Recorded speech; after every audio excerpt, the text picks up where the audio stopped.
Ma'am, एक वक्त पर आप दिल्ली पुलिस कमिश्नर के लिए भी ड्यू थी। आपका बहुत स्टेलर रिकॉर्ड था, सीनियरिटी थी, और जब आपको ओवरलुक किया गया, नज़रअंदाज किया गया, तो how did you deal with this hurt? जानते हुए कि अगर मैं भी पुलिस कमिश्नर 2-2.5 साल बनती, जो मेरा टेन्योर बनता, उसकी बारी आनी थी और मुझे बोल दिया कि तुझे नहीं मैं बनने दूंगा।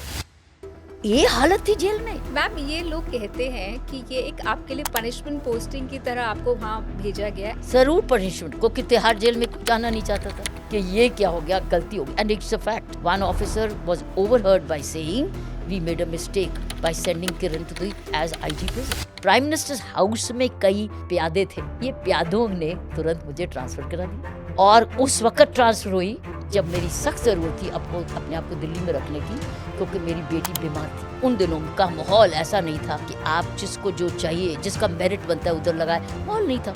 इट वॉज वेरी कंट्रोल्ड माहौल, पेट्रनेज का माहौल था, कौन किसको जानता है उसका माहौल था। Political petrol. अगर हम आपके पुलिस करियर पर वापस जाएं, कोई ऐसा रिफॉर्म जो आपको लगता है कि स्टिल पेंडिंग है? पुलिस वाले बहुत थके हुए हैं, they are tired, overworked. They are very overwork, और उनकी फैमिलीज सफर जरूर करती हैं। हमारे आज के खास मेहमान को किसी इंट्रोडक्शन की ज़रूरत नहीं है। ये हमारे लिए एक प्रिविलेज की बात है कि आज किरण बेदी मैम हमारे साथ एक खास मेहमान के तौर पर पॉडकास्ट में जुड़ रही हैं। किरण जी को हम सब एक सुपर कॉप के तौर पर तो जानते ही हैं, लेकिन उनका एक लंबा सामाजिक करियर भी रहा है और बहुत सारे अवार्ड्स और बहुत सारे काम उन्होंने अपने करियर में किए हैं, जिस पर आज हम बात करने वाले हैं। मैम, बहुत बहुत शुक्रिया इस पॉडकास्ट में आने के लिए। कि आपने प्राइम मिनिस्टर इंदिरा गांधी की गाड़ी टो करा दी, वो गलत जगह पर खड़ी हुई थी और उसे टो करा दिया, तो उसके बाद क्या हुआ? कुछ आपको बोला गया कि आपने ऐसा क्यों किया, या क्या हुआ उसके बाद? एज डीसीपी ट्रैफिक जब मैंने चार्ज लिया, मैंने एक पॉलिसी बनाई। पॉलिसी ये कि किसी के साथ भेदभाव नहीं होगा और किसी से डरना नहीं और मेरे से पूछना नहीं और सिफारिश लेके आना नहीं, ना ही मैंने सिफारिश लेनी है। और चालान की गिनती नहीं होनी चाहिए, चाहे चालान 0 चालान हो दिल्ली में, कोई प्रॉब्लम नहीं। ट्रैफिक ठीक चलना चाहिए, लोगों को घर पहुंचाओ, लोगों को ऑफिस पहुंचाओ। सो मेरा रूल एक ही था मेरे ऑफिसर्स में, तो मुझे किसी को कहना नहीं पड़ता था। ऐसी प्राइम मिनिस्टर की गाड़ी भी रॉन्गली पार्क्ड थी, तो मेरा एक सब इंस्पेक्टर था निर्मल सिंह, उन्होंने उनको कहा कि ये गाड़ी हटाओ क्योंकि ये सारे रास्ते में कनॉट प्लेस में रुकावट कर रही है। तो उसका जानते नहीं हो ये किसकी गाड़ी है? बोले कि मुझे नहीं जानता। कहता है ये प्राइम मिनिस्टर हाउस की गाड़ी है। तो बोले कोई बात नहीं, सीधा लेके जाओ वहाँ। तो बोले अगर नहीं जाऊँ तो बोले फिर क्रेन लगेगी। लगा दी उसने क्रेन, उसने लगा दी। मेरे से मुझे पूछा, पॉलिसी थी, क्योंकि मेरे से उसका रूल ये था आप मेरे से नहीं पूछेंगे, जो वीआईपी है मेरे लिए नहीं पूछेंगे, गरीब के लिए तुमने करना ही करना है। क्यों हम लोग गरीब के लिए अगर कंपैशन है, एम्पैथी है, तो उसके लिए जो कि शायद उसकी रोटी रोजी है। सो इसलिए हो गई। उसके बाद मेरे डीआईजी ने भी, जब मेरे पास श्री ए के टंडन थे, फिर मिस्टर पिले थे, उन्होंने नहीं मेरे से बात की। और उनको अगर सब आई कि किरण ने क्या कर दिया, तो बोले हम किरण से बात नहीं कर सकते, ये किरण की पॉलिसी है, हम उसके काम में इंटरफेयर नहीं करेंगे। मेरे पास अपनी सपोर्ट थी मेरे एडिशनल कमिश्नर अशोक टंडन जी की, जो अभी नहीं है, वो गुजरात काडर से हमारे दिल्ली पुलिस में आए थे। तो बात खत्म हो गई। लेकिन उन दिनों में एशियन गेम्स चल रही थी और मेरी सख्त ज़रूरत थी, क्योंकि ट्रैफिक अरेंजमेंट भी था, बहुत इंपॉर्टेंट ट्रैफिक अरेंजमेंट था। उनको अब नया बदलें कैसे? तो उस वक़्त मुझे उन्होंने जैसे एशियन गेम्स ख़त्म हुई, तो जो प्राइम मिनिस्टर्स हाउस में कई प्यादे थे, ये प्यादों ने तुरंत मुझे ट्रांसफ़र करा दिया। सो निर्मल सिंह भी ठीक रहा, निर्मल सिंह को कोई नुकसान नहीं होने दिया। कोई ऑफिसर जिसने एक्शन लिया उन पर कोई नुकसान नहीं होने दिया, झेल लिया। मेरी फिर से ट्रांसफ़र होगी तो चलेगी। और उस वक़्त ट्रांसफ़र हुई जब मेरी सख्त ज़रूरत थी अपने आप को दिल्ली में रखने की, क्योंकि मेरी बेटी बीमार थी और किसी को नहीं मालूम था कि मैं उसकी बीमारी के बावजूद भी मैं 24-24 घंटे काम कर रही थी, किसी को नहीं मालूम था।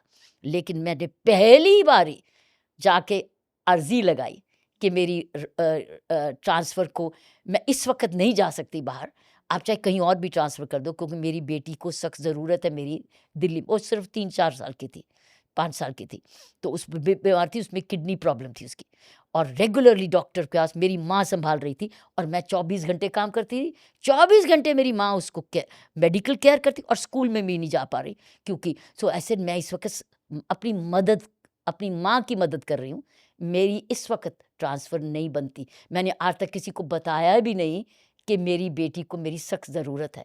तो मेरी नहीं सुनी गई, यहाँ तक कि अपॉइंटमेंट भी नहीं मिलती थी। बाहर दफ्तर खड़ा बैठे रहना पड़ता था। ये ऑफिसर जो है अपने आप को इतना समझते थे, और नहीं सुना उन्होंने मेरी बात और मेरी ट्रांसफ़र कर दी। तो मेरी माँ ने कहा, मामा अब मैं क्या करूँ, छुट्टी लेके घर बैठ जाऊँ कि क्या करूँ? तो मेरी माँ ने कहा, मैं हूँ ना, तू जा, काम कर, जितनी देर निभा सकेंगे निभाएंगे, तू जा। तो मैं बड़ी मुश्किल से दिल्ली से बाहर की पोस्टिंग करी मैंने। उस वक़्त मेरी गोवा में पोस्टिंग हुई, और गोवा आपको पता है कितना डिस्कनेक्टेड था, एयर ट्रैफ़िक भी कायदे का नहीं था। एक ट्रेन अगर आप लेते तो 3-3 दिन लगते थे।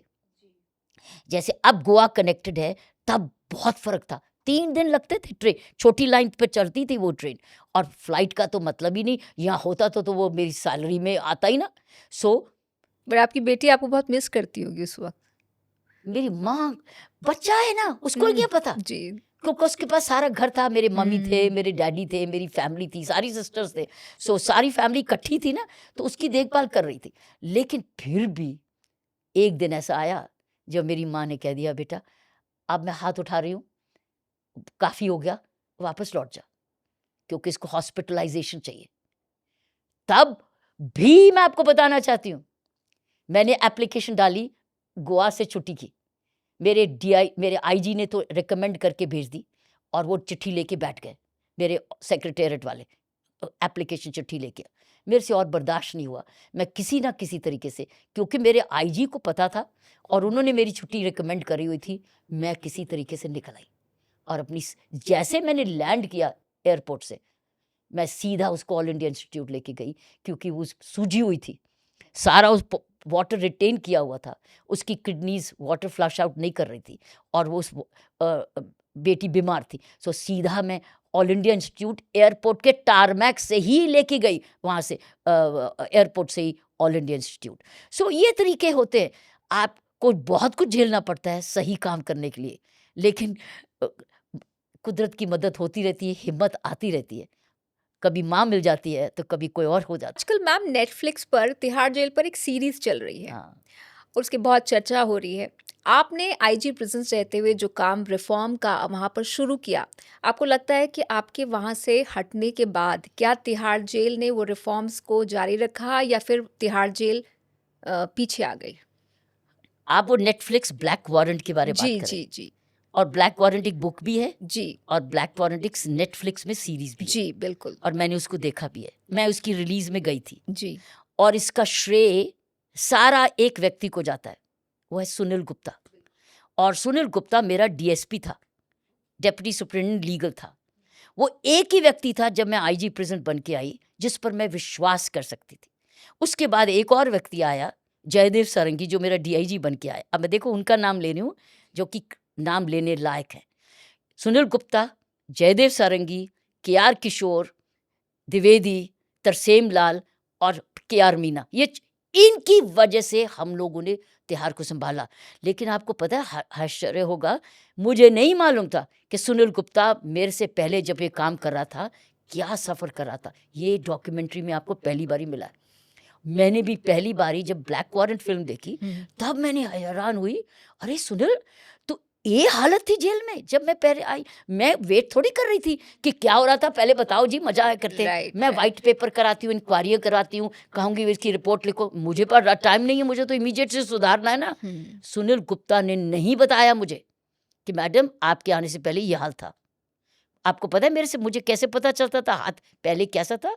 मैं एक फीडबैक बॉक्स घुमाती थी, लॉक्ड बॉक्स, उसी में प्रिजनर्स को मैं हक देती थी कि कुछ भी लिख के मुझे भेज सकते हो। उनमें आता था कि यहाँ ये होता था। मैडम अब हम बच रहे हैं। मैम ये लोग कहते हैं कि ये एक आपके लिए पनिशमेंट पोस्टिंग की तरह आपको वहाँ भेजा गया and you turned it around bringing so many reforms and you surprised everybody, आपने सबको सरप्राइज कर दिया। उसके बाद रिएक्शन क्या था एस्टैब्लिशमेंट का जब आपके काम का इतना इम्पैक्ट दिखा? सो आपके 2 क्वेश्चंस हैं। पहली बात, पनिशमेंट पोस्टिंग, ज़रूर पनिशमेंट, क्योंकि तिहाड़ जेल में कोई जाना नहीं चाहता था। कोई आईजी, दिल्ली पुलिस चाहते थे मैं रेंज में जाऊँ, मैं पुलिस स्टेशंस को सुपरवाइज़ करूँ। ये पनिशमेंट पोस्ट, क्योंकि मैं भी उस वक्त वेट कर रही थी मेरी पोस्टिंग होनी, क्योंकि मैं मिज़ोरम से आई थी, हार्ड एरिया पोस्टिंग की, मेरी दिल्ली पुलिस में होनी चाहिए थी। लेकिन उन दिनों का माहौल ऐसा नहीं था कि आप जिसको जिसको जो चाहिए, जिसका मेरिट बनता है उधर लगाए, माहौल नहीं था। इट वाज़ वेरी कंट्रोल्ड माहौल, पेट्रनेज का माहौल था, कौन किसको जानता है उसका माहौल था। पॉलिटिकल तो पेट्रोनेज था। बहुत ज़बरदस्त पेट्रनेजेस थी, किसके पसंदी हैं, किसके दोस्ती हैं। मेरा ना पसंदी था ना दोस्त था, मेरे पास सिर्फ अपना काम का आधार था। मुझे इन्होंने जेल में भेज दिया, क्योंकि ये पोस्टिंग खाली पड़ी थी बड़ी देर से। उधर भेज दिया, क्योंकि कई महीनों के नो वर्क के बाद भेजा। को जब ऑडिटर ने कहा कि आप किसी को इतनी लंबी छुट्टी और पेड छुट्टी कैसे दे सकते हो, उसको काम क्यों नहीं देते, तो काम दिया तो ये खाली हो गया। फिर जिन लोगों ने आपको यहाँ पर भेजा था, वो ये पछताए। सोचकर उसका उनका क्या रिएक्शन दैट था? Was your second part. जी, जी। वो बड़ा पछताए कि कहाँ भेज दिया। ओह! हम तो सोचा था ये परेशान होगी, कंप्लेंट करेगी, सिफ़ारिश लगवाएगी, हद पढ़ाएगी, ये तो कमाने लगी रेपुटेशन, कमाने लगी गुडविल, ये तो आशीर्वाद मिलने लगे इसको, इसकी तारीफ़ होने लगी। क्योंकि अब मैं नहीं बोल रही थी, वो जो रोज़ 500 लोग जेल से बाहर निकल के जा रहे थे, वो बता रहे थे कि जेल में कोई करप्शन नहीं है, हमको कुछ देना नहीं पड़ता है, बीड़ी नहीं मिलती है, नशे को सुधार हो रहा है, हम तो पढ़ के लिख के आए हैं, हम तो अनपढ़ गए थे, हम तो लिख के आए हैं, देखो हमारे पास स्कूल बैग है, क्योंकि ये सारे स्कूल बैग्स भी डोनेटेड थे from the schools in Delhi, वो उन्होंने डोनेशन की। तो वो जाके 500 लोग जब रोज़ समाज में जा रहे हैं, फॉरेनर्स भी अपनी अपनी एम्बेसी में जा रहे हैं, वो सारे जने खुद ही बोल रहे हैं कि वहाँ का माहौल मारने कुटाई का नहीं है, नशे का नहीं है, मानवता का है, सेव ध्यान का है, प्रवचन का है, भक्ति का है। मैडम तो खुद आती है, रोज़ हमको मिलती है, पूछती है, हमको तो कपड़े भी देती है, इलाज भी कराती। तो वो सारे उन्होंने एक दिन वाकई में पछताया कि इसको भेजा क्यों यहाँ। अब प्रॉब्लम आ गई, भेजा तो प्रॉब्लम, अब निकालो तो प्रॉब्लम। तो एक दिन 2 साल ही हुए थे अभी मेरे, मुझे एकदम ऑर्डर आया कि अभी से यहाँ से ट्रांसफ़र, इमीडिएट अभी ट्रांसफर। जैसे, वापस मुड़ के मत देखना, क्योंकि वो ऐसे डर रहे थे कि अगर वापस मुड़ के देखे तो अंदर हड़ताल ना हो जाए, क्योंकि पता नहीं क्यों, क्या रीज़न, कोई करप्शन नहीं, कोई राइट नहीं, कोई एस्केप नहीं, कोई वायलेंस नहीं, सिर्फ यही ईर्ष्या कि ये क्या हो गया, गलती हो गई। And it's a fact, one officer was overheard by saying we made a mistake by sending Kiran to the as IG prison. उन्होंने कहा it was a mistake. Somebody in the a very senior official in the ministry said गलती हो गई, तो निकालो। वो गलती क्यों हुई? तो इंद्रजीत गुप्ता होम मिनिस्टर बन के आए, इंद्रजीत गुप्ता, उन्होंने पता था। और मेरी एक फ्रेंड थी अरुणा असवली नहीं, नफीज़ा अली। नफीज़ा अली मेरे पास आई, मेरी दोस्त थी। तो नफीज़ा ने मुझे कहा, किरण मुझे पता है कि तू सफ़र कर रही है, तुझे प्रमोशन भी नहीं मिल रही, तेरा इंक्वायरी भी चल रही है और तू जवाब भी नहीं दे रही, तो तू ऐसे कैसे कि तू मेरी दोस्त है, चल मेरे अंकल के पास चल। ये इंद्रजीत गुप्ता मेरे अंकल है, मैं तुझे मिलाऊँ उनको, तू उनकी बात उनको बात बताओ। मैंने कहा मैंने कहीं नहीं जाना। चीज़ ने अच्छा मैं तुझे लेके जाऊँगी, तो ले गई मेरे, उसके अंकल थे। तो नफीज़ा के, तो उन्होंने मुझे कुछ नहीं बोला। इंद्रजीत गुप्ता ने बोला मुझे मालूम है, you are a victim of jealousy, you are a victim of envy, मुझे पता है, डोंट वरी किरण। मैंने कहा, मैं कहा सर मैं तो वरीड हुई नहीं, ये तो मैं इसीलिए आई हूँ कि नफीज़ा लेकर आई सर, मुझे कुछ नहीं चाहिए, जैसे हूँ मैं ठीक हूँ, मैं तो लिख पढ़ रही हूँ और अपना काम ठीक से, मेरी परिवार में शांति है। उन्होंने क्या किया मुझे नहीं मालूम क्या हुआ, वो फाइल शायद उन्होंने कॉल करी जिसमें मैंने जवाब भी नहीं दिया था, उस फाइल को उन्होंने क्लोज किया और जो सील्ड कवर में था, जो मेरी प्रमोशन रुकी हुई थी, सील्ड कवर खुलवा के मेरी प्रमोशन मुझे मिली इनकी वजह से। एक व्यक्ति आया, इंद्रजीत गुप्ता, वो भी सरकार है लेकिन वो इंडिविजुअल था। मैम, जैसे आपने इंद्रजीत गुप्ता का ज़िक्र किया, तो जिस सरकार में आपको तंग किया गया, पनिशमेंट पोस्टिंग दी गई, क्या वहाँ भी कोई एक शख्स ज़िम्मेदार था? शख्स तो होते ही हैं, मतलब क्या हम उनका नाम ले सकते हैं? नहीं उनका, देखो मैं अच्छे का नाम लूंगी, जिसने मेरे से बुरा किया मैं उसका नाम नहीं लूंगी। लेकिन देखो मैंने हर एक के अच्छे का नाम लिया, जी। अपनी सहेली का नाम लिया, मिनिस्टर का नाम लिया, लेकिन उसका नाम नहीं लिया और मुझे मालूम है जिसने कहा था कि मुश्किल गलत हो गया इसको पोस्टिंग की, वो व्यक्ति आज जिंदा नहीं है इस वक्त, तो क्या नाम लूँ उसका। सो इसलिए मैं अच्छे का हमेशा नाम लूँगी, ये मेरी हैबिट है। मैम, एक वक्त पर आप दिल्ली पुलिस कमिश्नर के लिए भी ड्यू थी। आपका बहुत स्टेलर रिकॉर्ड था, सीनियरिटी थी, और जब आपको ओवरलुक किया गया, नज़रअंदाज किया गया, तो how did you deal with this hurt कि मेरे साथ ऐसा क्यों हुआ? ओवरलुक भी एक इंसान ने किया। सी मैंने अभी कहा ना, पर आप उसका लेकिन नाम नहीं लेना चाहेंगी। नहीं, क्यों उसको क्यों लूँ, जी। उसको डिस्क्रेडिट क्यों दूँ। हम्म, लेकिन एक व्यक्ति ने किया। क्यों? क्योंकि उसकी दोस्ती थी एक और इंसान के साथ जो उसका दोस्त था और मेरे से 4 साल जूनियर था। उन्हें पुलिस कमिश्नर बनाया गया। उसको बनाया, जानते हुए कि अगर मैं भी पुलिस कमिश्नर 2 ढाई साल बनती, जो मेरा टेन्योर बनता, उसकी बारी आनी थी, उसको बनता। और लेकिन वो इतना इम्पेशेंट था अपने दोस्त को बनाने के लिए कि उसने उसको लगा दिया और मुझे बोल दिया कि तुझे नहीं मैं बनने दूंगा। उसने मुझे बोल दिया था जब मैं ब्यूरो ऑफ, उसने मुझे चाय पर एक जगह बता दिया था कि किरण, तेरे पास कितने साल की सर्विस है? मैंने कहा मेरे पास 3-4 साल की। तो फिर ठीक यही रहना। मुझे पहले ही उसने दिमाग में बता दिया था कि मैं नहीं तुझे बनने दूंगा। मैंने सोचा शायद सर सोच बदलेगी, ऐसे क्या। मैंने इसको इग्नोर किया क्योंकि उस वक्त ऑलरेडी पुलिस कमिश्नर थे, तो मेरी कोई जल्दबाजी नहीं थी बनने की। ऑटोमेटिकली जब टेन्योर किसी की खत्म होती है मेरी बारी आ जाएगी। लेकिन मुझे ये नहीं पता था कि इस हद तक वो व्यक्ति जाएगा जो कि खुंदक लेगा, क्योंकि मैं उसकी बातें नहीं मान रही थी। उसकी जो गलत हरकतों को मैं एक्सेप्ट नहीं कर रही थी। उसकी व्यक्ति की अच्छा आचरण भी नहीं था।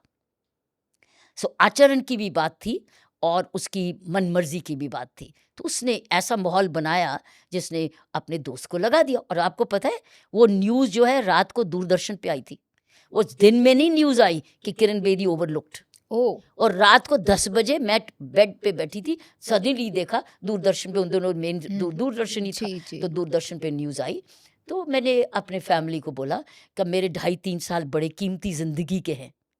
अब मुझे वहीं पर जहाँ मुझे पास और कुछ काम क्रिएटिविटी का नहीं है, चुनौती का नहीं है, मैं अपना समय अपने पास वापस लूँगी, अपने हाथ में लूँगी और अपने जीवन की ये जो नेक्स्ट 3 इयर्स है, अब इसके लिए एक नया राह बनाएँगे मामा। सो मेरे पेरेंट्स और मेरी फैमिली सारी मेरे साथ थी कि जो तू करेगी मंज़ूर है। आपको लगता है किस्मत ने आपका साथ दिया कि आप 84 रॉयट्स में दिल्ली पुलिस में नहीं थी और पुलिस पर उस वक्त बहुत इल्ज़ाम लगे? शायद दिल्ली 84 राइट्स में होते तो शायद मैं भी उसमें कुछ किया होता, काम किया होता, क्योंकि मैं प्रोटेक्शन तो करनी थी। तो पता नहीं मेरा रोल क्या होता, मुझे नहीं मालूम। लेकिन मैं 84 अगर आप राइट्स, होती, फर्ज कीजिए मैं अगर आप होती, तो क्या क्या फर्क तो रह। मैं होती वो जो मैं हूँ। मैं अन्याय थोड़ी सहती, हम्म, अन्याय थोड़ी सहती। मैं भी आगों में अग्नि में भलती, कहीं जलती, कहीं गिरती, कहीं बचाती। ये मेरी को मैं नेचर कैसे बदलती? क्योंकि अन्याय के खिलाफ लड़ना, ऐसे मेरी शुरुआत ही हुई थी अन्याय में आग में जलने की। इनफैक्ट गौतम कौल साहब की स्टोरी है। जी। गौतम कौल साहब की स्टोरी है, जब मैं एक ट्रेनिंग में थी, हम्म, एक राइट्स हुआ था सदर बाजार में, ट्रेनिंग में थी मैं। 1973 की बात कर रही हूँ। जब मैंने ज्वाइन किया 72 में, तो 1973 94 में ये आग की राइट्स हुए। 84 में मैंने ज्वाइन किया, 74 में, 72 और मैं ट्रेनिंग में थी। गौतम कौल साहब उस वक्त डीसीपी नॉर्थ डिस्ट्रिक्ट के थे। तो जबरदस्त एक सदर बाजार का राइट, और उन्होंने आपको ट्रेन भी किया था? उन्होंने मुझे ट्रेन भी किया और उन्होंने कहा किरण वहां उस घर में आग लगी हुई है, जा तू। और मैं ट्रेनी थी, मुझे अभी एक्सपीरियंस नहीं था। मैंने उस आग से जलते हुए घर से 20 से ज्यादा लोगों को खुद निकाला। ओह, तो अकेले? मैंने अकेली, कैसे? अपने आप को हर टाइम गीला करके। बाहर एक पंप था, एक पंप के नीचे बैठ के अपने आप को गीला किया और हर टाइम जाके निकाला उनको। ये मुझे गौतम कौल साहब ने ही बताया, तूने ये किया किरण। मुझे खुद नहीं इतना याद कि मैंने कितनों को बचाया। उन्होंने, एक फिल्म है मेरी डॉक्यूमेंट्री, यस मैडम सर, उसमें उनका इंटरव्यू है और गौतम कौल साहब ने ही कहा कि किरण को तो गैलेंट्री मेडल तब मिलना चाहिए था। वेद मारवा साहब हमारे उस वक्त डीआईजी रेंज थे। सो इसी कहानियां ये है कि अगर मैं 84 राइट में होती तो जो मुझे काम मिलता मैं तो लगती, मैं तो ड्यूटी करती। तो जो मेरी ड्यूटी, अगर मैं 74 में एज अ ट्रेनी लोगों को आग से बचा सकती हूँ बिना एक्सपीरियंस के, तो मैं 84 में ना बचाती, क्योंकि वो आपका, आप आप वही बन जाते हो जो आप शुरुआत से हो। सो आई वुड से कि ये हुआ कुदरत के अपने खेल होते हैं कि कुदरत फैसला करती है तुमने कहाँ कब जाना है, और आपको चैलेंज करती है कि क्या तुम काबिल हो, तुम हिम्मत रखती हो, क्या तुम वही हो जिसने जिसने तुम्हें इस आईपीएस में बनाया, तो अभी भी तुम कायम हो। और क्योंकि मेरे परिवार की स्ट्रेंथ थी, ये मेरी बनी रही। मैम एक सीरियल आया था उड़ान के नाम से, आपको याद हो, दूरदर्शन में, जिसमें एक लड़की को दिखाया गया कि वो आईपीएस ऑफिसर बनना चाहती है, बन क्या आपको लगता है वो आपसे इंस्पायर्ड था? Because you were the first IPS as a वो एक वुमन। बड़ी अच्छी डायरेक्टर थी कविता चौधरी, जो मेरी कज़न सिस्टर थी, और उसकी सिस्टर थी कंचन चौधरी, वो उसकी बहन थी, और वो second woman in the Indian police service. So उसने मुझे भी देखा, अपनी बहन को भी देखा, और कुछ इस बैकग्राउंड की बनी, तो उसने ये फिर सीरियल बनाया। और दुख की बात यह है कि ना कंचन आज जिंदा है और ना कविता यहाँ जिंदा है। मैं जिंदा हूँ जो आपको बताने के लिए कि इसकी स्टोरी की बैकग्राउंड क्या है। और जो उसने दिखाया है, उसके फादर यही लीगल बैटल्स लड़ते रहे, क्योंकि वो मेरे अंकल थे, फैमिली थे, उनकी लैंड डिस्प्यूट्स रहते थे। सो कविता ने कंचन को भी देखा, और Kanchan is the second woman in the Indian police service, और उसको आईपीएस में लाने वाली भी मैं थी। मैं जब वो फॉर्म भर रही थी यूपीएससी का, मैंने कहा भर IPS, it's very good service को मैं आ चुकी थी। मैंने कहा कंचन आईपीएस भर, फर्स्ट प्रेफरेंस। तो उसको फर्स्ट प्रेफरेंस आईपीएस में मिल गई, और वो बहादुर वो भी थी। तो कविता, कंचन और मैं, हम दोनों ने तीनों ही के बन गए। उसके बाद बहुत सारी फ़िल्मों में, हिंदी फ़िल्मों में, हम महिलाओं को भी, जैसे एक्ट्रेसेस को, हेमा मालिनी को एक महिला पुलिस ऑफ़िसर के रोल में भी देखने लगे थे। तो वो क्या आपकी करियर से, आपकी पर्सनैलिटी से इंस्पायर्ड होता था? क्योंकि उससे पहले नहीं होता था कि कोई एक्ट्रेस आईपीएस बनी हो या पुलिस ऑफ़िसर बनी हो। ये सही है कि कर्तव्यम फिल्म, जिसमें विजय शांति को नेशनल अवार्ड मिला, उसने वही रोल प्ले किया था। वो शी आपसे इंस्पायर था? फर्स्ट नेशनल, मैंने फिल्म को क्लैप किया था जाके। ओके। मैं और अमिताभ बच्चन दोनों गए थे उसकी फिल्म को क्लैप करने के लिए, and it was called Kartavyam. वो हिंदी तेलुगु में थी। मैं बड़ी डर रही थी कि इसने मेरा रोल प्ले किया कुछ इंसिडेंट्स में, और मेरे से इसने क्लैपिंग कराई पहले शॉट की, तो कहीं इसकी फिल्म खराब ना हो जाए। ओके। और मैंने प्रार्थना की कि भगवान इसकी फिल्म को खूब खूब खूब तरक्की दे। And can you believe it, Vijay Shanti won her national award on this film Kartavyam, इसी पर। सो उसके बाद तो हिंदी के बड़ी उसकी जी। दूसरे लैंग्वेज वर्जन्स बने। रीमेक्स हुए। जी। किरण जी, आप पहली महिला आईपीएस ऑफिसर थी, तो आपने वो ग्लास सीलिंग तोड़ी, जिसकी बात हम अक्सर कॉर्पोरेट वर्ल्ड में करते हैं कि महिलाएं वो ग्लास सीलिंग तोड़े। छोटी उम्र से ये सोच लिया था कि मैं होम बाउंड नहीं बनूंगी, मैं बच्चे पैदा करने वाली मशीन नहीं बनूंगी। जो उस वक्त का माहौल था कि औरत बच्चे ही पैदा, खूब सारे बच्चे दे, पुत्र दे भी ज्यादा, या पुत्री से घर की ज्यादा, देखभाल करे। और फिर पूरे घर की देखभाल करे।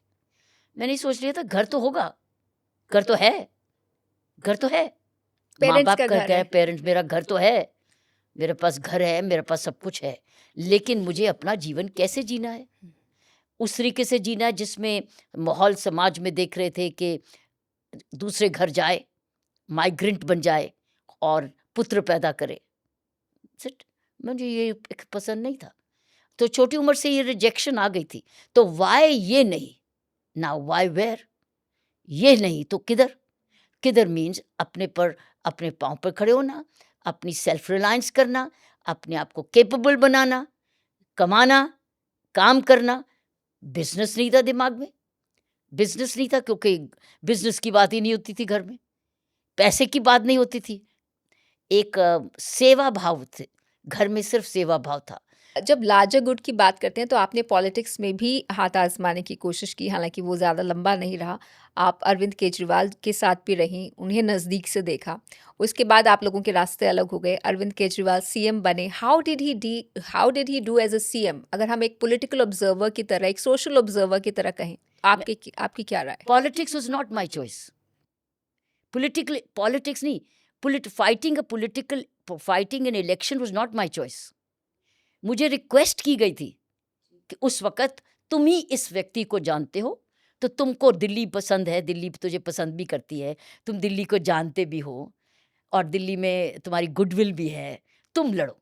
बीजेपी लीडरशिप ने आपसे रिक्वेस्ट की कि मुझे आप ये लड़ें. लीडरशिप में कहा कि आप लड़ो, फॉर द रीजन कि देखो दिल्ली तुम्हारी है, दिल्ली ने तुम्हारे लिए इतना कुछ किया है, तो अब तुम भी दिल्ली के लिए करो ना. जब ये कहा गया कि दिल्ली ने तुम्हारे लिए इतना कुछ किया है, तुम भी करो ना दिल्ली के लिए, तो मैंने कहा मुझे पॉलिटिक्स नहीं आती, और ना ही मैं फंड रेजिंग करूंगी, और ना ही मेरे पास पैसे हैं, और ना ही मैं किसी से कुछ मांगूंगी, और ना ही मैं कहूंगी मेरे लिए वोट करो, मैं आपके लिए करूंगी, क्योंकि मुझे ये कुछ नहीं आता. मुझे सिर्फ लोगों को का भला आता है कि, और ट्रांजैक्शन नहीं आती कि मैं तुम्हारे लिए ये करूंगी, तुम मुझे ये करना. बोले आप वो तुम छोड़ दो, तुम एडमिनिस्ट्रेशन करना, अगर तुम जीत गई तो तुम एडमिनिस्ट्रेशन करना, बाकी पॉलिटिक्स तुम हमारे लिए छोड़ दो. तो इन शर्तों पर आई फॉट दैट इलेक्शन. और 1 महीने की फॉर्चुनेटली बड़ी छोटा पीरियड था, 1 मंथ का, लेकिन जो मैंने झूठ देखा उस टाइम में, जो छल कपट देखा मैंने, कैसे कुछ आप उस बारे में इलैबोरेट कर पाएंगे? झूठ स्टेटमेंट्स, पब्लिक स्टेटमेंट झूठी, झूठे चित्र, मॉफ्ड फोटोग्राफ्स एंड पोस्टर्स. किसके? मेरे, अच्छा, आपके.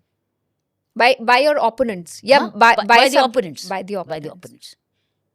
और जो झूठ हुआ, पिक्चर्स को मॉर्फ किया गया, परिवार पर उछाला करने की उछाला, खरीदना, इसी छल कपट, बेईमानी, और ऑल्सो स्वार्थ. हर टाइम आएगा, अच्छा मैडम हम आपको वोट देंगे, हमारी एडमिशन करा दोगे, मैडम हम आपको ये वोट देंगे, हमारी नौकरी लगवा दोगे. मैंने सबको बोल दिया नहीं. मैडम बिजली का वो बिल, बिजली माफ कर दोगे. मैंने कहा कैसे, अगर बजट में होगा स्कोप तो कैसे, क्योंकि मेरी सी आई वाज दैट सिंपल. कहा मुफ्त तो चीजें नहीं मिल सकती, हर एक चीज. जबकि आम आदमी पार्टी यही सब प्रॉमिस कर रही थी. एब्सोल्युटली. और मैं कह रही थी ये तो बजट में होता है, तो अगर बजट में आएगा कि इसके लिए प्रोविजन होगा तो बिजली फ्री हो जाएगी, लेकिन अगर बजट नहीं होगा तो कहाँ से, किसी ने तो पेमेंट करनी है. तो उन्होंने देखा, हाँ दिल्ली को अलग, दिल्ली को राज्य बन जाएगा. मैंने कहा वो ये गवर्नमेंट ऑफ इंडिया की पॉलिसी है. बाकी कह रहे थे दिल्ली को स्टेट बना देंगे. मेरे से पूछेंगे, मैं कह that's a policy of the government and it's according to the law of the parliament. So उनसे मुझे कुछ मिल ही नहीं रहा था. लेकिन मैंने आपको बोला शुरू से मैं कुछ धंधा करने नहीं गई थी. तो आपको धंधा ना करने वाले को कैसे वोट देंगे. ओपोनेंट्स ने तो लेकिन आपको- एक भी जी, एक सर्वे हुआ था 3 दिन पहले, वोटिंग से 3 दिन पहले, the survey was showing me more you were ahead. More ahead. अच्छा. लेकिन लास्ट 2 डेज में जो झूठ बोले गए कि ये जब आएगी शराब की दुकानें बंद करा देगी, ये जब आएगी तो आपको कोई फ्री नेट इंटरनेट नहीं टीम मिलेगा. केजरीवाल की तरफ से. सभी उनकी वजह, मैं किसी का नाम नहीं ले रही, उसको ये करेगी, ये आपको मार पिटाई होगी, ये खूब पुलिस वाली कोटे कुटाएगी आपको. सो बहुत सारे लास्ट 2 डेज में इन्होंने पर्टिकुलरली अर्बन यूथ को गुमराह बहुत किया. वो मैंने सुना सब कुछ, और रिजल्ट मुझे समझ आ गई थी, तो मैंने तो रिजल्ट की वेट भी नहीं की. पर किरण जी, आपको ये लगता है कि और ओपोनेंट्स रिजल्ट के इमीडिएटली डे बाद मेरी स्पीकिंग एंगेजमेंट्स हार्वर्ड यूनिवर्सिटी में और अमेरिका में मेरी टिकट्स बुक थी. आपको लगता है कि ओपोनेंट्स ने तो जो कीचड़ उछाली वो उछाली क्योंकि वो आपके खिलाफ थे. क्या स्टेट बीजेपी ने, दिल्ली बीजेपी ने भी आपके लिए उतना जोर लगाया जितना लगाना चाहिए था? क्योंकि जो वर्कर्स थे वो भी शायद परेशान थे नहीं, कि अगर उन्होंने पूरा जोर लगाया. मेरे जो पार्टी को, मेरी इलेक्शन को संभालने वाले तो करंट स्पीकर हैं, जो करंट स्पीकर है ना पार्लियामेंट के, ये ही handled my election. That was the maximum you could do. So he handled my election, but he saw कि ये झूठ बहुत ज्यादा हो चुका है. ये नैरेटिव कहते हैं ना, नैरेटिव, जी, वो नैरेटिव को मैं काउंटर नहीं कर सकी झूठ से. झूठ का झूठ. सो अब वो ना इतने गला फाड़ के मेरे पास आवाज़ थी, सी, और बीच में मेरी आवाज़ भी उड़ गई थी. सो गला फाड़ने की वाली आवाज़ उड़ गई थी. सो लेकिन कुछ मैंने बताया कि मैं जब हारी थी, मैं अटैच नहीं थी पॉलिटिकल लाइफ से. तो मैं अपने एकेडमिक काम के लिए इमीडिएटली ट्रैवल पर, मेरे कुछ कैंसिल नहीं होता, मैंने कैंसिल किए भी नहीं थे अपने ट्रैवल कमिटमेंट्स, तो मैं चली गई बाहर.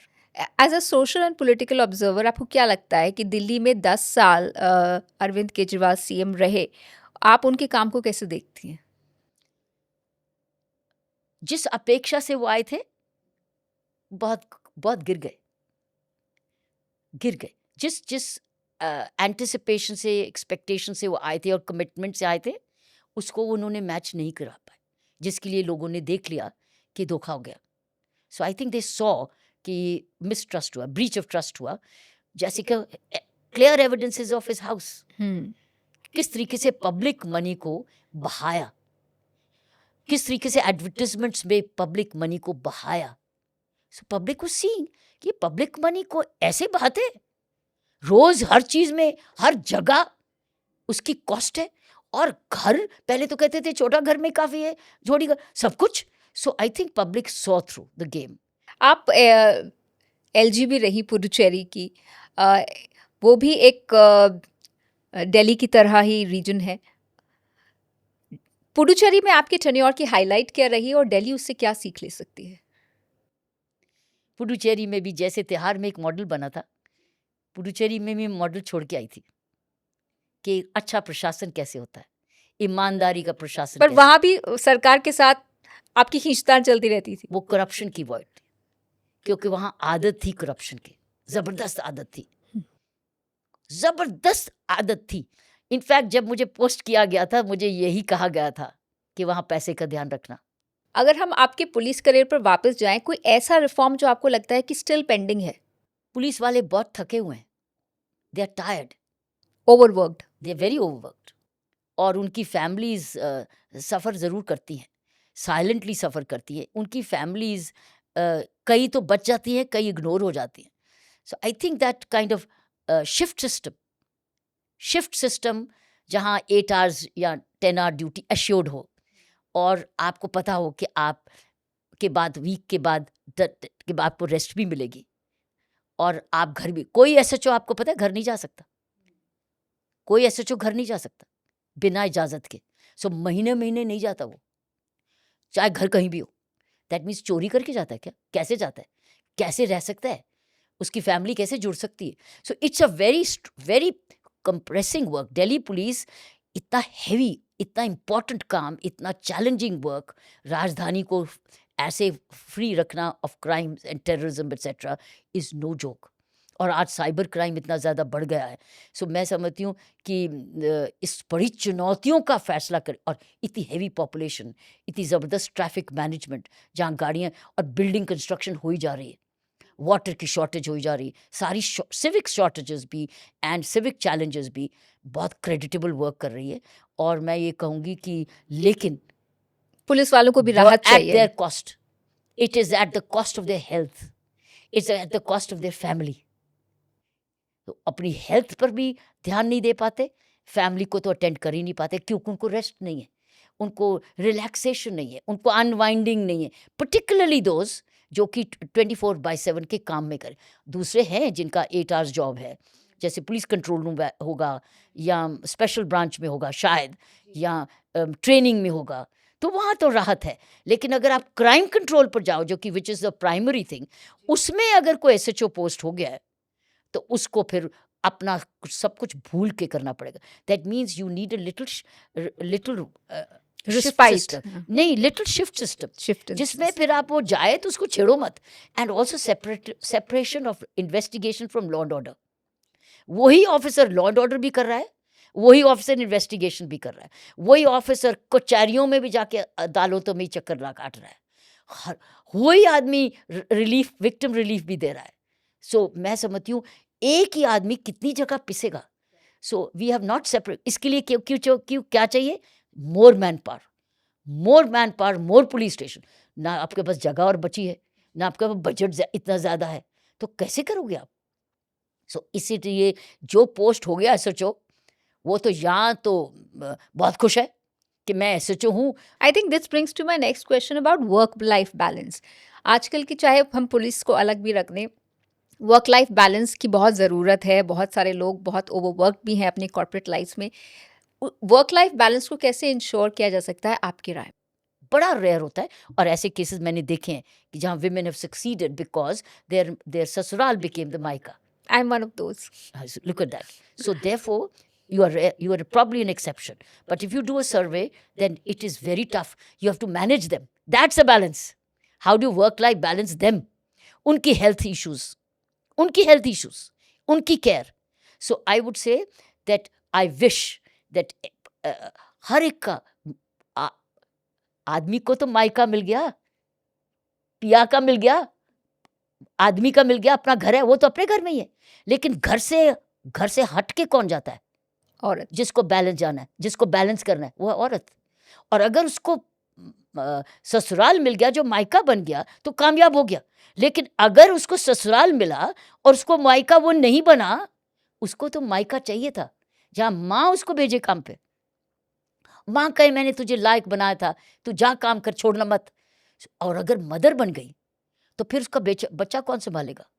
सो इसीलिए I think the biggest challenge here is thinking for particularly for women in police कि मायका मत छोड़ो, अपने मायके में रहो. ask the husband to join you. You need your parents. So ask, marriage करने से पहले ये पूछो मेरे घर में रहोगे? So ये मैट्रियार्कल और मैट्रियार्कल सिस्टम छोड़ दो अब. It is now called noarchy. Neither patriarchy nor matriarchy. It's a noarchy. So noarchy is I need my parents for, and if we have to become a parent also, then I need my mother. क्योंकि mother के पास आप कुछ भी छोड़ के जा सकते हो. तो इसलिए, लेकिन अगर आप सोचो, और अगर if you are into another sasural and where the mother-in-law is also working and she also expects support, what will you do? How will you handle motherhood? फिर motherhood को समझदारी से करो. Are you ready to be a mother? Because moment you are a mother, your body changes, your biology changes, your energy changes, your responsibilities change, your expectations अपने से भी change. बहुत challenging है. वर्क विद मदरहुड, मैं समझती हूँ औरत अपने लिए एक नया चैलेंज क्रिएट करती है.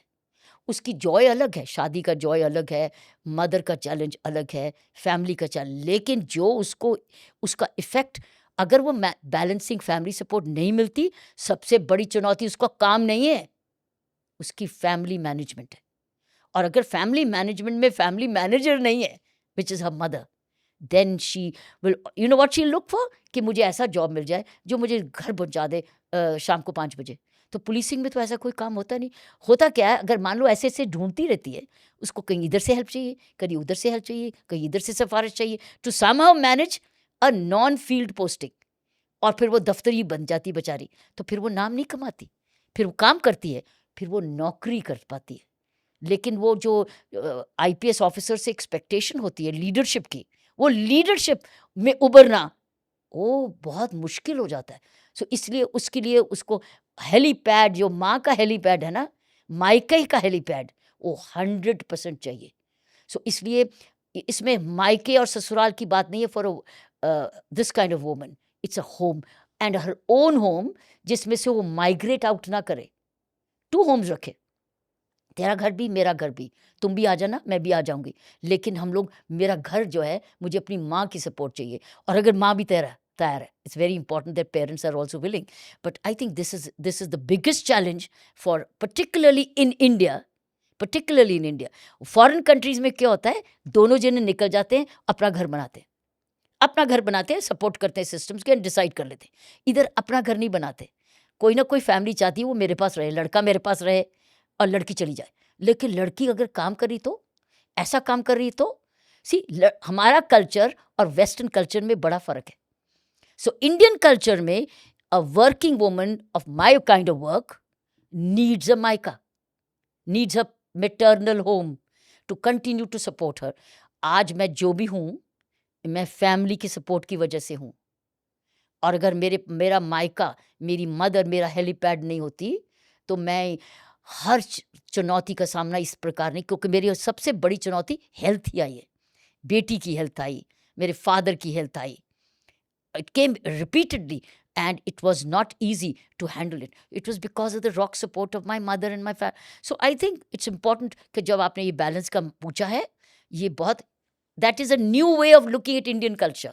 And India है तो Indian woman, और उसका ससुराल जाएगा तो अब तो शादी हो गई है, इधर आना, तो वो कहेगी मैं कहाँ आऊँ, मेरा कल का मेरा काम, मेरा ये भी काम, मैंने तो अपने काम ऐड कर लिया. मैंने अपनी ज़िम्मेवारी बढ़ा दी, लेकिन मेरी ज़िम्मेवारी बाँटे का कौन? और अगर हस्बैंड भी सोच रहा है कि अब तो मेरी शादी हो गई, अब तो मेरी भी केयर होएगी, तो वो किस-किस की केयर करेगी? So I think this is the biggest social issue today. And it is for lots of working women, not just women in police. I am sure आपकी बातें हम कितना लंबा कर सकते हैं, वो इंस्पायरिंग ही रहेंगी, लेकिन वक्त का भी तकाजा है। बहुत बहुत शुक्रिया किरण जी, आपने अपने करियर की, अपने लाइफ की इतनी सारी बातें हमारे साथ शेयर की, और आज की हमारी ऑडियंस को ये ज़रूर बहुत प्रेरित करेंगी, और बहुत कुछ सीखने को मिलेगा कि कैसे आपने कॉन्फ्लिक्ट्स को हैंडल किया और कैसे आपने न सिर्फ नाम कमाया बल्कि बहुत सारा काम भी किया। Thank you so much for नहीं, कमिंग ऑन द मैंने तो पॉडकास्ट। जिस लक्ष्य के लिए आई थी, जिस पर्पज़ के लिए इंडियन पुलिस सर्विस से आई थी, वो आज तक वही निभाने की कोशिश करती जा रही हूँ। किरण जी अभी भी सोशल सर्विस कर रही हैं अपनी एनजीओ के ज़रिए, और बहुत ही शानदार काम नवज्योति फाउंडेशन के ज़रिए चल रहा है। Thank you so much ma'am. Thank you.